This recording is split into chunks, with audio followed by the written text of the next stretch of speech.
Thank you, Mr. Chairman, for calling this hearing. To our witnesses, welcome to the Foreign Affairs Committee, and thank you for your service. Thank you, Mr. Mitchell, for being here today, and it's good to see you again. I appreciate the excellent work you're doing. Ambassador Satterfield, our first work on Syria reaches back about 15 years or so I appreciate your services as well. Still, I wish we had a permanent assistant secretary in place nearly 15 months, into this administration. The White House only sent a nomination to the Senate last week. Syria has been a large focus of mine. Many years ago, I think it was more than 15, Ileana Ross-Layton and I introduced the Syria Accountability Act, which was passed into law with bipartisan support. So we have a huge number of concerns about the Middle East, but today I'm going to focus on Syria. It's a shame that it takes a chemical weapons attack to grab the world's attention when it comes to Syria. After all, the vast majority of Assad's 500,000 victims didn't meet their ends in a chemical attack. It often wasn't sarin or chlorine that drove millions more from their homes.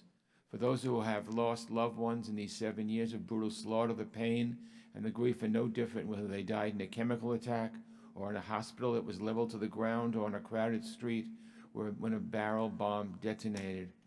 Assad's a murderer, a butcher. His brutality is sickening, and it goes on every day. Yet I want to be clear. Assad's most recent use of chemical weapons is an abhorrent crime that demanded immediate consequences.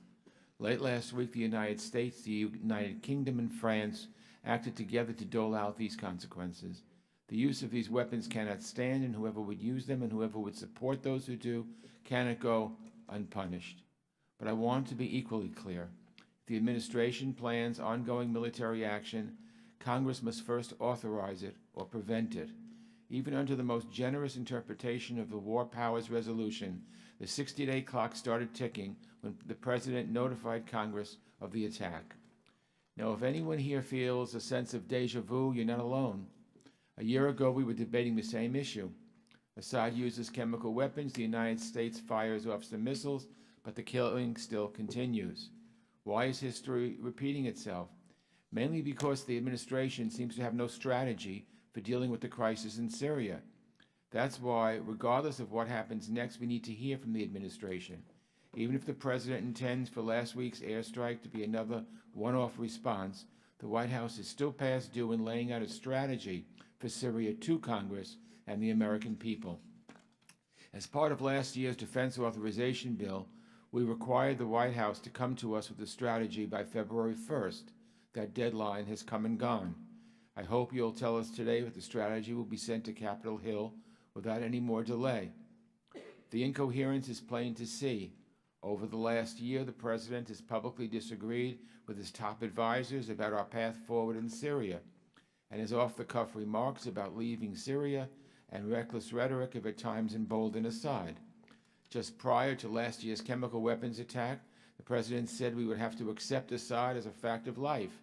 And shortly before the most recent attack, the President suggested a precipitous withdrawal from Syria. Rather than forming a policy that would help to resolve this crisis, I feel that the President has only made it worse. I'm not holding my breath, but I continue to hope that the administration will bring us a plan that will push for an end of violence, that will ease a political transition, and that will help lay the groundwork for a future for Syria in which Bashar al-Assad has no role whatsoever. This is certainly no easy task, and I'd be the first one to acknowledge that the previous administration should have done more. But there are still plenty of good ideas to help craft a policy like this. In fact, as the chairman mentioned, I've introduced 2 bills that I think would help move us towards those goals. The Caesar Syria Civilian Protection Act passed the House unanimously last year. It started with bipartisan good work, as usual, from this committee. This bill would crack down on Assad's enablers, mainly Moscow and Tehran, who serve as lifelines to the barbaric regime. I have to say, after the President personally overrode his own administration's plan to sanction Russia for its support of Assad, I think this bill is needed now more than ever. I hope the Senate will act on it soon. The other bill, as the chairman mentioned, is my No Assistance for Assad Act, which I introduced with Mr. Kinzinger, which this committee voted to advance a few weeks ago. This bill would restrict reconstruction funding for any area still controlled by Assad. One bill would help end the violence now. The other would make sure that when this crisis is ended, no American tax dollars are going to help Assad cling to power.